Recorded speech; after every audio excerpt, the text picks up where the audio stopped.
It's still in our law to use them to fund small and medium-scale enterprises. So I think that I'll have a discussion with the Minister for Finance so that a good budget is allotted to the venture capital to enable us to do what it's supposed to do. All the same, other agencies have come up for the funding, and I don't think that we have to stop them for the venture capital to thrive. I'm sure some of them can coexist, and it will mean more funding for these projects. Because interestingly, some of these projects are receiving grants from external donors, and so it's okay to keep them. It's fine to resource venture capital so that we get a lot of diverse source of funding to take care of the agencies. Chairman, I have a follow-up to that question. The operators in the private equity and the venture capital space argue that they have challenges with getting good pipelines because the average Ghanaian entrepreneur sometimes doesn't want to come into that space. And then they've also got challenges with capacity. Do you have in mind any strategies to help deal with these challenges within that private equity and venture capital space? I'm excited that your answer is even in your question. They lack capacity building. I have stated in my previous answers that capacity building will be a thing for the ministry. So I'm happy that you are bringing it up. The more it comes up, the more convinced I am that capacity building is a challenge and we should take it seriously. So I thank you for bringing it up again. Chairman, my second substantive question, with your leave, is got to do with the non-traditional export space. The non-traditional export space is fast growing. It's becoming a major employer within the export space, averaging about 3.1 billion, I think, in the last about 7 years or so. Do you have any strategies in mind to do better than this 3.1 billion average within the non-traditional export space, at least within the next 4 years? Thank you very much. There is certainly policies to ensure that we do better than this, because that is the advantage we have as a country. Our agriculture is great, and the business side must yield the positive results that we are looking for. It is obvious that most of these companies doing the export are doing one shift. The 24-hour economy seeks to do one industry, 3 shifts, 3 people. So I can see that with the availability of raw materials by our production, we are even going to produce more and export more and increase on this number, because we've done it before. If they are doing 3.1 billion and we are doing 3 times this, I know it will progress steadily. It's not going to happen the next day. The 3 shifts will not happen tomorrow. It will happen eventually. And so when the 3 shift is at full capacity, we are looking at 3 times what we are doing. Or conservatively, let's say we are looking at 2.5 times what we are doing. So if you are able to do the projects, which I'm sure we will do, because I'm soon, Honorable Chair, going to launch the Feed the Industry program. That is going to make sure that we produce more raw materials, availability of same in town, to enable us feed the industry so that we can do better than what we have currently. I thank you very much. Thank you, Chairman. A quick follow-up on this one. Very well. So let me ask the nominee. You said you will soon be launching a program. That is based on the assumption that you are approved. Exactly, Honorable Chair. In the likely event that I'm approved, I'll launch this project. Thank you. Thank you very much. So go ahead with your supplementary. Yeah, Chairman, my follow-up question is to deal with the demand side of the non-traditional export question. If the 24-hour economy is successful, it will deal with the supply side. Do you have any ideas to stimulate demand some more on the non-traditional export side within the international markets? Extremely grateful for this question, Honorable Chair. Once we produce more, the whole idea is to export. Fortunately for us as a country, there are already trade agreements. I think I've been asked a question on AFTA. There is also a trade agreement between the UK and us, a trade agreement between the EU and us. We are going to leverage on these trade agreements to promote our exports. And so we will drive the demand for these products to make sure that we have the needed markets for what we produce, even as we do the 24-hour economy. Certainly, the whole idea of providing jobs to our teeming unemployed youth is this project. And so, as we produce, we are looking for markets, leveraging on the agreements that we have to ensure that our products are exported also. Thank you. Thank you very much. Honorable, you have exhausted your questions. I will give the floor to Kofi Mafo. Thank you, Mr. Chairman. My first question to the nominee, I want us to go back to 1D, 1F. And you mentioned capacity building, and then you mentioned that raw materials are part of the reason why 1D, 1F is not shining. I want to find out from you, this aspect of exemption that has been back and forth, about 45 companies looking for exemption within the 1D, 1F since 2021. I want to find out, if you are giving the nod, what are you going to do about this 1DF exemption? Thank you very much for that question. I have been briefed that there were a few challenges with the exemptions. Among other things, some of the product that found itself on the exemption list did not qualify. And so when it came up, there was issue of transparency and all of that. When I get the nod, I will look at all of that and come back to Parliament based on what I have seen, what has been corrected, what needs to be done, and I can assure you that the right thing will be done, and the correct things must be done. If we have exemption for A, it must be A and A alone, so that it does not affect our budget negatively. But once we have promised the exemption on a product, I think it is fair and right that we give same. I thank you. Mr. Chairman, my follow-up.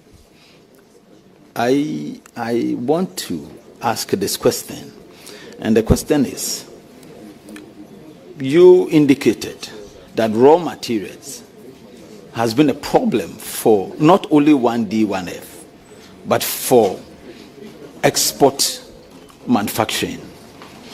So I want to find out from you, when they came in for the exemption, when these companies came in for the exemption, raw materials were taken out completely. But here we are, we lack the raw material to start production. What are you going to do with raw material exemption for this 1D, 1F program? For starters, I've stated that the production of raw materials is key in this country. That gives us lasting solution, and it gives us the advantage of a value chain in our production. We know that if you are even importing more of these raw materials, we are not taking the benefit of the value chain in our production. We need to create jobs with these production of raw materials, and I indicated that when I'm giving the nod, I will launch the Feed the Industry project to ensure that we have these raw materials. When I go into the ministry, I will look at the arguments that have been made, the calculations that have been made, do consultation, then I'll be able to come up as a lead in a team, what best we can do with the subsidies or the exemption on raw materials. But from here, without any argument, without what happens to our numbers, I'll not be able to say that we should take it off or keep it. But I believe in constructive decisions. I believe in decisions born out of research and consultation. Once this is done, I am sure what comes out will be the best for a country, because we need these raw materials to work. Thank you. Honorable nominee, per your manifesto, NDC manifesto, you propose incentives to support the private sector. That is part of your manifesto. Fortunately, you are going to be the trade minister, and the Akufo-Addo government brought in Ghana Enterprises Agency, which is seeking to assist micro, small, and medium enterprises, and then also look at gender issue as well, youth, women, and then person with disability. I want to find out from you, what are you going to do? Are you going to improve on the existing Ghana Enterprises Agency that has been able to sustain over thousands of people within the period that it was formed? Are you going to continue with the program, or you have a special initiative for small, medium enterprises?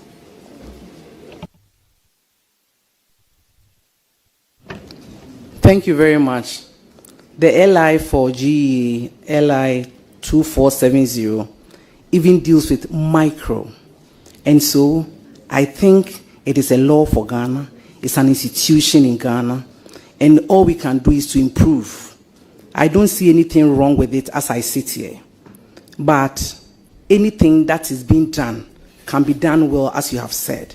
And so, for starters, it's a law. It's not, the LICA is not being repealed. And so I think that we can continue on that tangent. But you see, it was originally MBSSI. So GA, if you ask me, it's more like a rebranded MBSSI to do good. So it is not something new for us to cancel it. It's been rebranded to do more than MBSSI was doing. And I think that it is fair for us to also improve on this so that we are moving forward as a country. It is for Ghana, and Ghana must always win. Thank you. Thank you very much. I follow up. You have a follow-up on this? Yes, on that. Yeah. Thank you. Go ahead. No, I've done all. Yeah. Honorable nominee, talking about Ghana Enterprises Agencies and the umbrellas that is controlling, I want to find out from you exactly what do you have in mind when we're talking about enterprises agencies. We're talking about micro, small, and medium enterprises. That is the bedrock of our export position. What exactly do you have for micro, small, and medium enterprises? Thank you very much for realizing that it's umbrella that is controlling it.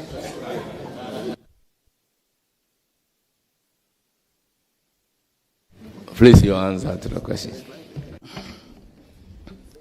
I'll try and answer your question as much as I understand.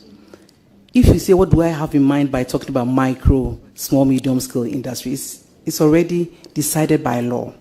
The LI 2470 states what enterprise is micro, what is small, what is medium. It uses the number of staff you have and the capital you have. So if you are talking about micro, you are dealing with about 1 to 3 staff, an amount of 150,000 to I think 3 million. Then small scale is from 3 to I think 30. The law is here. We will do well to resource persons who fall under various categories. And at the end of the day, women again. Because of the affirmative action, we must be conscious of training more women. We must be conscious of giving access to more women in the space of the economy. And so we'll continue to do their mandate and even do it better. Still thinking about the vulnerable, like the disability, people with disability, to work well with them. Thank you. Thank you My last, very much. Please, you one. are not entitled to. You said this is your supplementary, last supplementary question. So please, I'll give the floor to Honorable Muhammad Shaibu.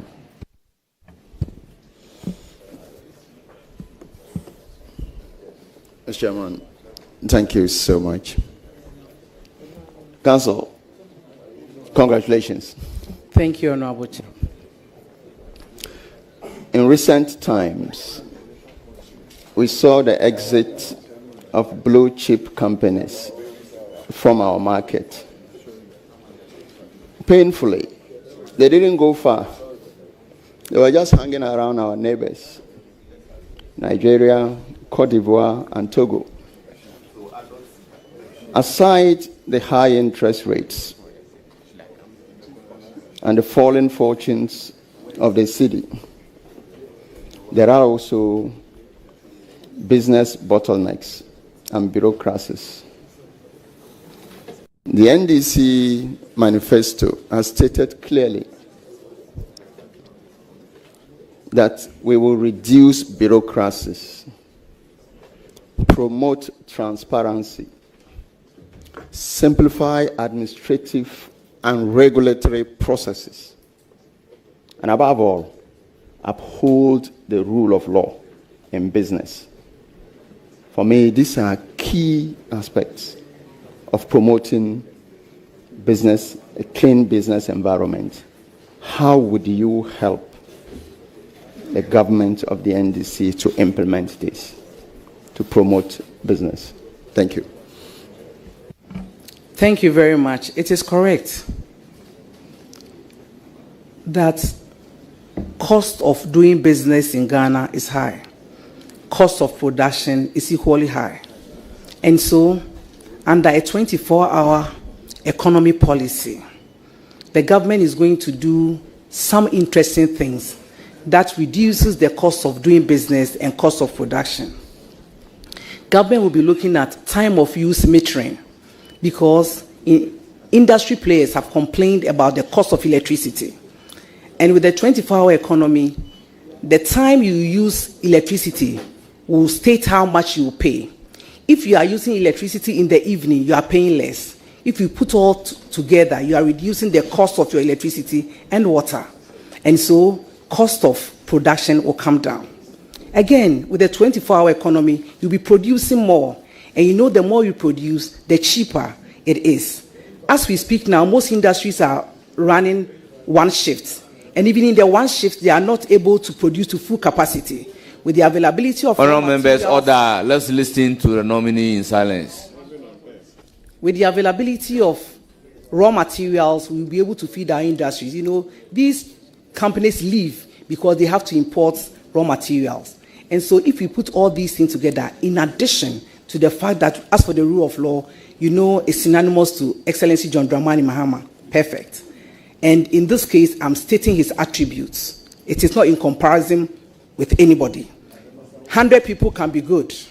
He's good, and he's synonymous to the rule of law. So you see, anytime he's in power, you can go to bed with the issues of rule of law. Transparency is going to happen. At the Ministry of Trade, there will be a desk for facilitation so that people who want to do business will get their trade issues facilitated easily. I think all these put together, trade will boom. I thank you. Thank you very much. Any further question? Yes, just one more. Honorable Chairman, and thanks for indulging me, Chairman. Council, I just want to pick up on where my good friend from Commander ended. And growing up, you would hear Operation Feed Yourself. You hear eat what you grow and grow what you eat. In recent times, we've had our import bill of sugar and other food items rising so high. Again, the NDC manifesto clearly stipulates an agenda of made in Ghana. And for me, this is one surest way of curtailing some imports to the system. How would you help promote the Made in Ghana agenda? Thank you. Thank you very much. If we eat what we grow, our imports will come down. And so if a lot of people were eating yam like I do, the importation of rice will come to a barest minimum. If they enjoy plantain fufu like I do, then the importation of other products will come down. And so we are going to encourage ourselves to eat what we grow. You've also spoken about the promotion of Made in Ghana goods. I'm excited to tell you that when I was Ghana's Minister for Tourism, Culture and Creative Arts, I did this big time. I promoted Made in Ghana goods in Ghana and out of Ghana. Anytime we did our fairs, I invited some industry players to come with me to showcase what we have as a country. I'll even do it better and on a larger scale when I'm giving the nod to become Ghana's Minister for Trade, Agribusiness and Industry. But I'll also encourage Ghanaians to wear what we produce, to patronize Made in Ghana goods. If that happens, again, our importation of some of these foreign things will be minimal. I thank you. Thank you very much. Mr. Chairman, I wish the nominee success. Thank you. Very well. Honorable Deputy Whip. Congratulations, Leonard. Thank you, colleague. I think your composure has been very great so far. I just want to ask, there is a spare parts dealer in my constituency. It's popularly known as Anson 1. He has Anson 1. He has few complaints, one of which is high port charges, high cost of spare parts, and he also talks about shipping cost. And that actually culminates into people unable to purchase spare parts and leading to accidents because they are unable to replace some of the spare parts. How do you intend to address this problem? Thank you very much, Honorable Chair. Honorable Chair, on your behalf, to Anson 1 and people in his trade, I will act as an intermediary between the private sector in trade and the Ministry of Finance, Ministry of Transport, to work all these things out. Because no ministry is a stand-alone ministry. In this respect, the Ministry of Finance is key, and the Ministry of Transport is also key. So working together, we hope to come up with things that mitigate their costs and make business interesting for them. I thank you. Mr. Chair, just a follow-up. Mr. Chair, just a follow-up. So do you, in particular, have some arrangements in mind for spare parts delays in Aboso, Kai, and what have you? It is part of our 120-day delivery, where we talk of scrap vehicles and how to work on the law vis-a-vis our climate change responsibilities in our new automobile industry. And then, fortunately, there are industries that are coming up that produce some of these spare parts in Ghana. We also encourage them, give them what it takes for them to also come up with some of these parts locally. Thank you. Your second question. Yes, Mr. Chair, thank you very much. So my second question is, given the significance of the African Continental Free Trade Area, how do you plan to maximize Ghana's position within the regional trade bloc to boost intra-Africa trade? And what specific actions will you take to support the Ghanaian businesses in taking advantage of the opportunities under the African Continental Free Trade Area, particularly in the context of improving trade relations with neighboring countries? Thank you very much. 1.4 billion people. A total GDP of 3 trillion. It is excellent that we leverage on AFTA. Because if we are able to do this, we are going to improve our various economies. I hope to do this by capacity building.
To take advantage of this. And since the headquarters is in Ghana, I will take an interest in working with these countries on diplomatic lines to ensure that there is free movement of these goods and services indeed, so that we can take advantage.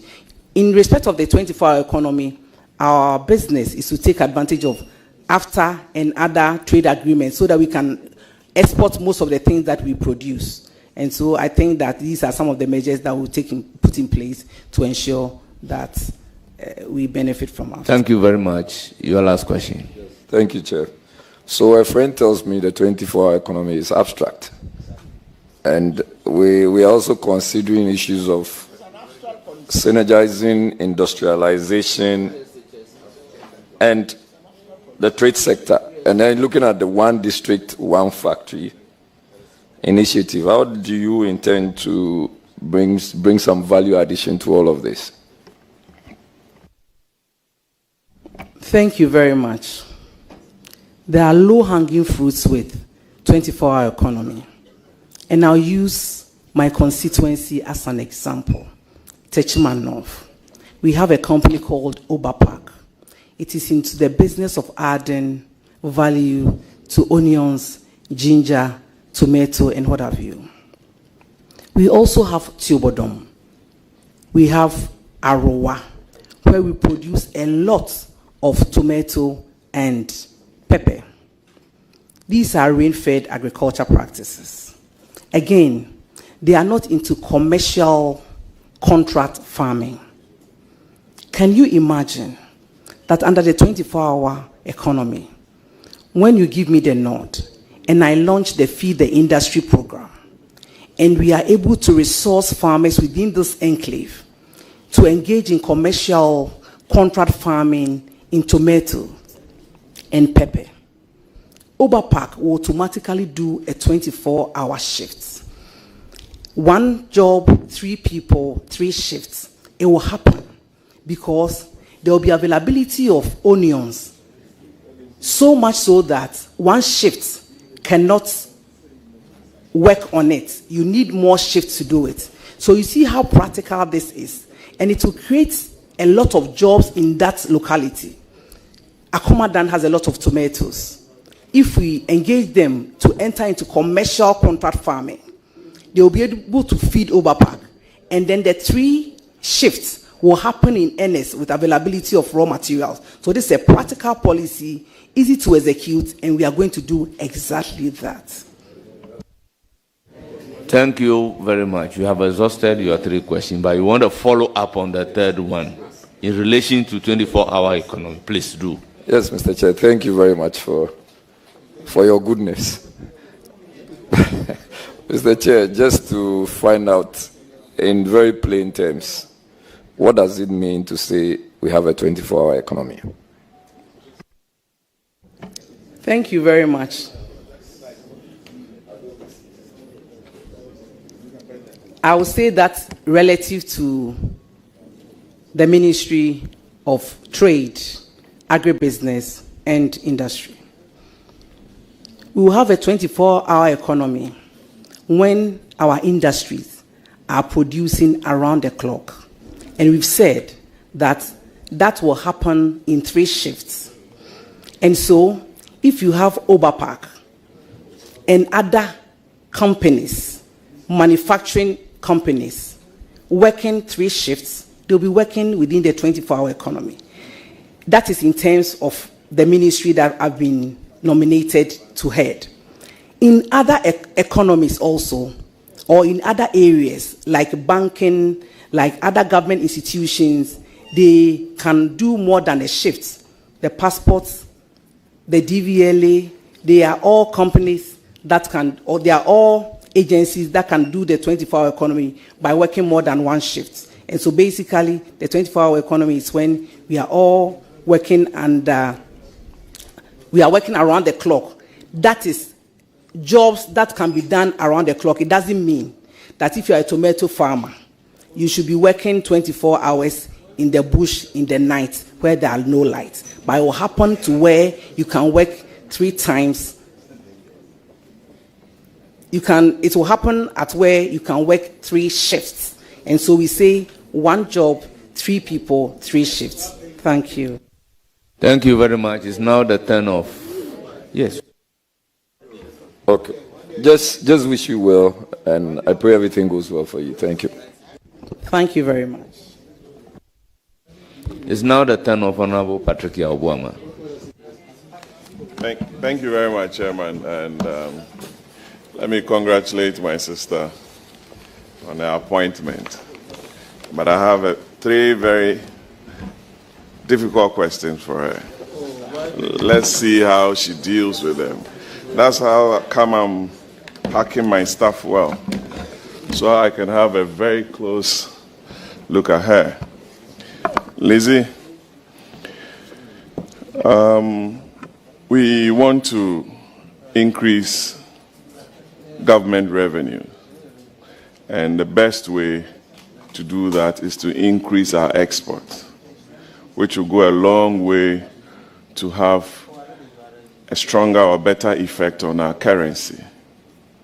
You know, our CD has been performing not too well on the international market. The trade figures between Ghana and the EU, and even Ghana, America, and other trade partners, have not been doing so well. There was a 3% dip in our revenues between the EU and Ghana. It was reported by the outgoing minister, Honorable K.T. Amon, between when he addressed the Ghana-EU delegation in Ghana. Most of the issues they raised were on standardization, child labor issues, the use of chemicals, some unapproved chemicals in the cultivation of some of our crops, and what have you, I know. What are some of the things you are going to do to reverse these challenges, to ensure that we derive utmost revenues from our exports, and to protect our exporters from being banned on the EU and American markets? Thank you. Thank you very much for the question, Honorable Chair. Yes, it is right that we need to do the right things to have access to international markets. And so there will be conscious efforts with the Ministry of Agriculture to ensure that approved chemicals are used, because at the end of the day, it will be detected.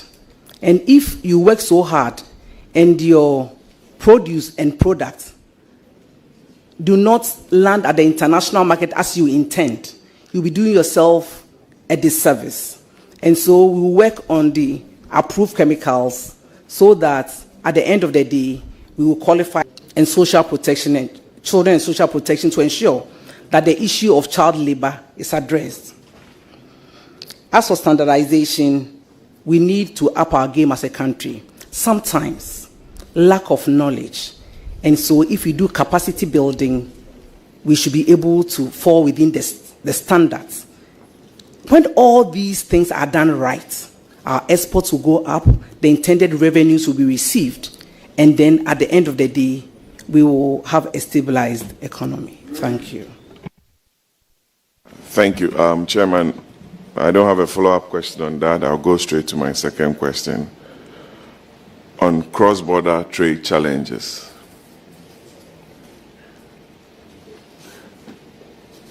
Most of our traders go to Togo, Cote d'Ivoire, Burkina, and the Sahelian belts to bring in goods onto our market, some from China and the rest of the world. We all know of under-declarations at the ports and other entry points.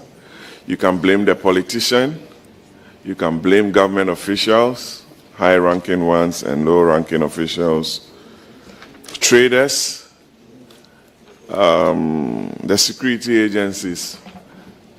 We are all culpable. Minister of Trade, how do you intend collaborating with the security agencies to stem this very bad practice that I just mentioned? Thank you. Thank you very much. Certainly, it will not only be with the law enforcement agencies, it's also be with the Ministry of Finance. I am not an economist, but I know that when we are charged reasonable taxes, people pay. Not everybody is interested in evading tax, but if it becomes burdensome, then there is the attractiveness to evade it. So I think that there should be a national dialogue on our taxation so that many more people will pay. I am sure if the taxes are not that exorbitant and all of them pay, we may get more than we are collecting. So a lot of things has to go in to ensure that people declare exactly what they are bringing into the country, pay the right fees, and it will be much more easier if the taxes are not exorbitant. Thank you very much. Thank you, Chairman. I don't have a follow-up question on that one too, but a very last question, and I'll congratulate my sister. Lizzie, the Exim Bank was set up under the NDC. Roxanne, do you know the question? You are not a member of the committee. The main challenge of the Ministry of Trade today is their low financial support. Since 2014, when EDF was converted to the Exim Bank, the ministry relied on their share of 1% from the inspection companies. It was not forthcoming. West Blue came in because of tussles between ministers of trade and finance. It was moved to Ministry of Finance. The Ministry of Trade ought to hire the best technocrats to write the best proposals and have the right dealings with our multilateral and bilateral partners.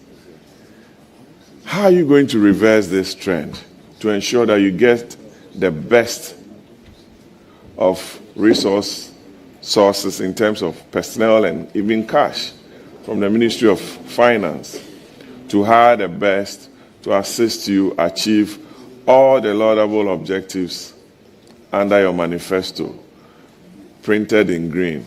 Thank you. Congratulations. I'm not going to talk about the Green Book. Well, instead of a tussle between the ministers of trade and finance, mine will be collaboration between myself and the Minister for Finance. I'm sure in so doing, we'll get all what it takes to implement our manifesto for Ghanaians. I thank you. Chairman, we will see what we can do. And I wish you the very best. Thank you. Thank you very much. It's now the turn of Honorable Roxanne Nelson Eche Dapamoko.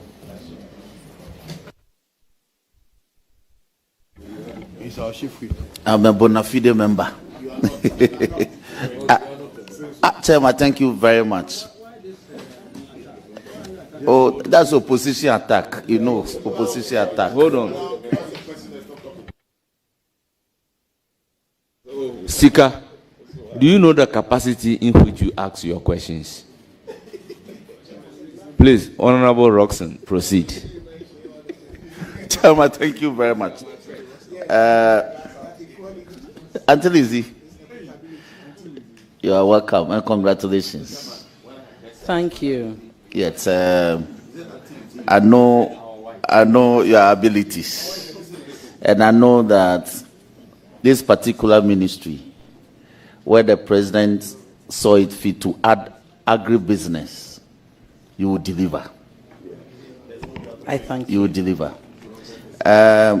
I have 3 issues. I've been associated with the Trade and Tourism Committee for some time, and I understand the issues. 1, in respect of the Ghana Standards Authority, in Act 1078, and all the allies that we passed for them, including the National Quality Policy, as well as the what we call the Product Certification Guidelines. There's no provision that mandates the GSA to extend the shelf life of products. And yet, GSA in recent times has the penchant for extending the shelf life of products that clearly have expired, to the extent that the Auditor General has taken some of these matters up and reported on them. It's a breach of 1078. What steps will you take as the sector minister to ensure that GSA as a regulator does not indulge in such conduct? Accept 1078. Please, please, please, please. Thank you very much.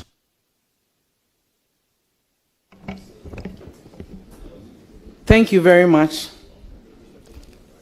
Ghana Standards Authority is there to ensure that we abide by standards.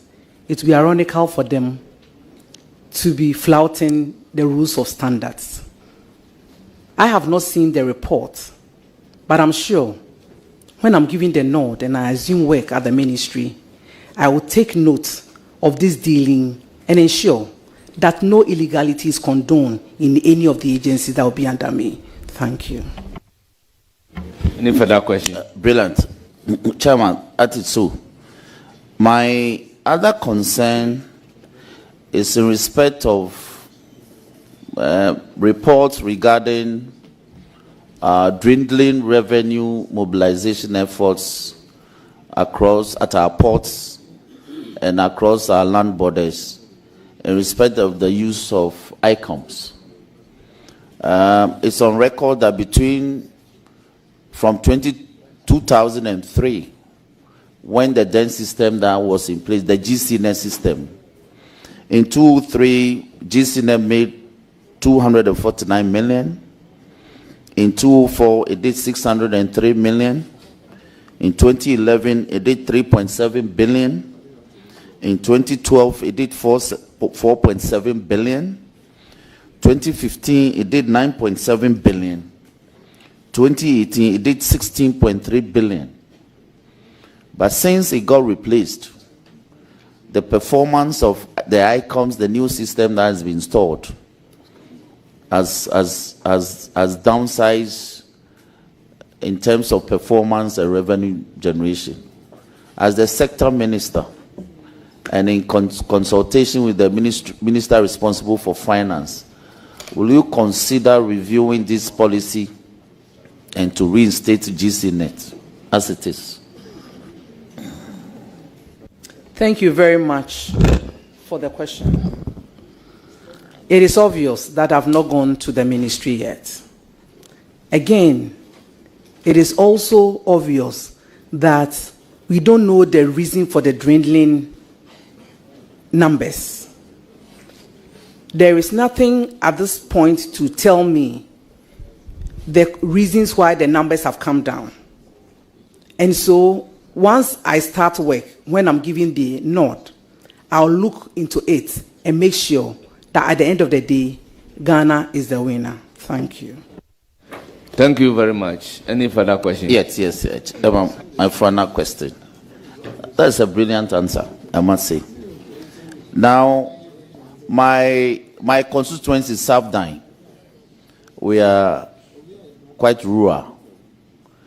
In Peki Agbate especially, we had an agro scheme called the Agbate Farm System. It's in a deplorable state now. That's why I'm happy that agro business has been added to your ministry by way of policy initiatives. Will you consider reviving some of these state-sponsored agro-based farms, like Peki Agbate farms, Beve Agric farm, and Kwadaso, Nkranza, and all that? My brother has provided some, especially where support for operating such agro-based businesses are very key to reviving and promoting activities in the rural areas to prevent the rural-urban influx of our youth, and also, as it were, to give oxygen to the 24-hour economy programs. Will you consider doing that for us? I thank you for the opportunity. Thank you very much. These are some of the programs that I can say yes before I start work, when I'm giving the nod, because already the Feed the Industry project is there, and especially with these farms that have large tracts of land, they are good to go and they can fill in easily, because you are interested in commercial contract farming, and if the facility is there, revamping it shouldn't be a problem at all. I thank you.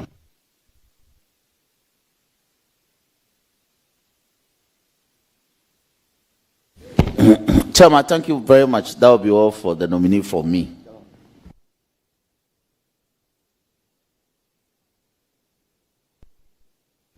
Thank you very much. We move to the turn of Honorable Ranking Member.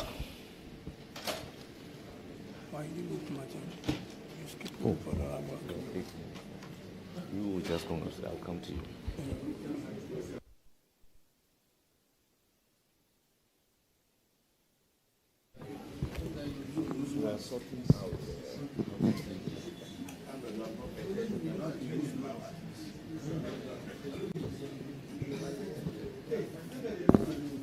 Chairman, I wish the nominee well. Thank you. Thank you very much.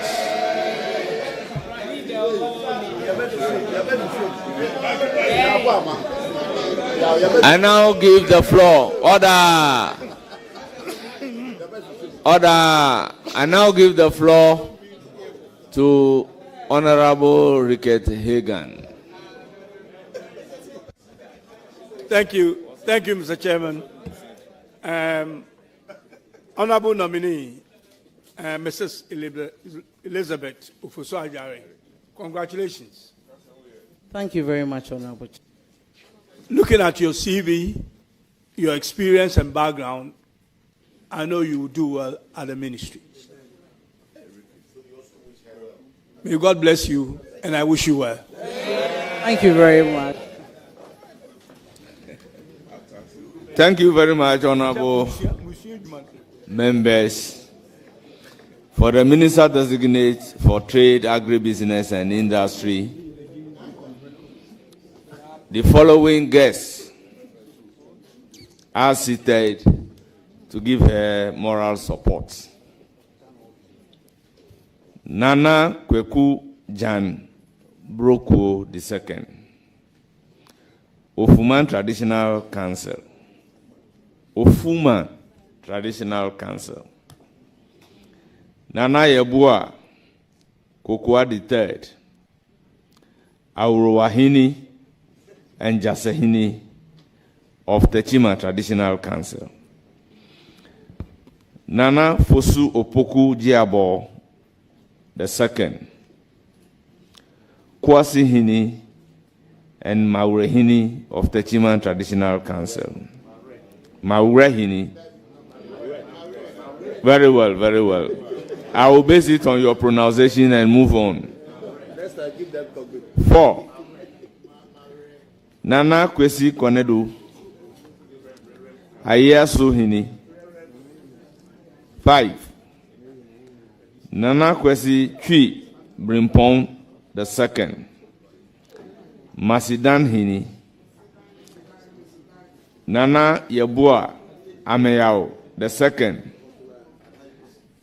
Timponim Hini.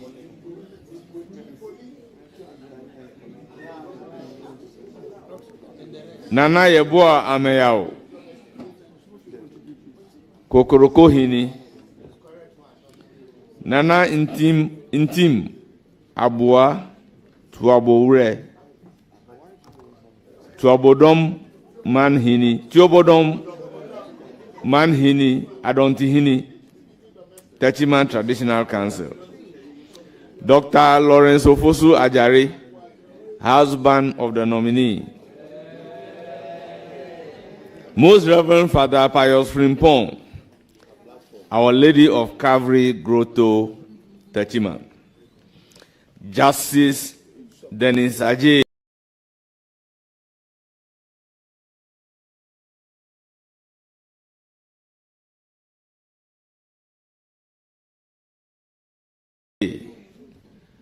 Justice of the Court of Appeal. Lawyer Kwame Osu Secretary. President, Ashanti Regional Bar Association. Siblings of the nominee, Chairman Abubakar Sadiq, and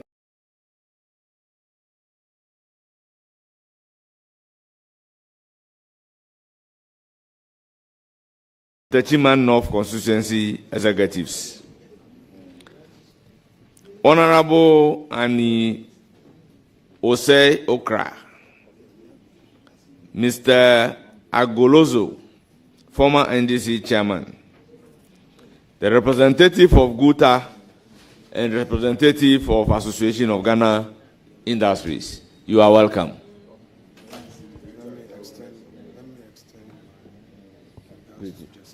Okay. Elizabeth, extend my warmest regards to my Lord Ajay, Dennis Ajay J.A. Extend my warmest regards to him. Thank you, leader. I know he's here, but I'm saying extend your warmest Yes, exactly what regards, I'm not for the going to records. do. Okay. Thank you very much. I'll do exactly that. Your application granted. Extend my warmest regards to him. The leader is on record by saying not for the record. Our revered guests, you are most welcome.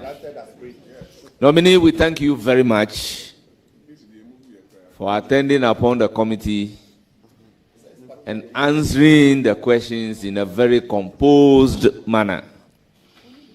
Surely, we'll communicate from the committee's point of view. Surely hear from us. You are hereby discharged. I thank you for having me. I'm so grateful.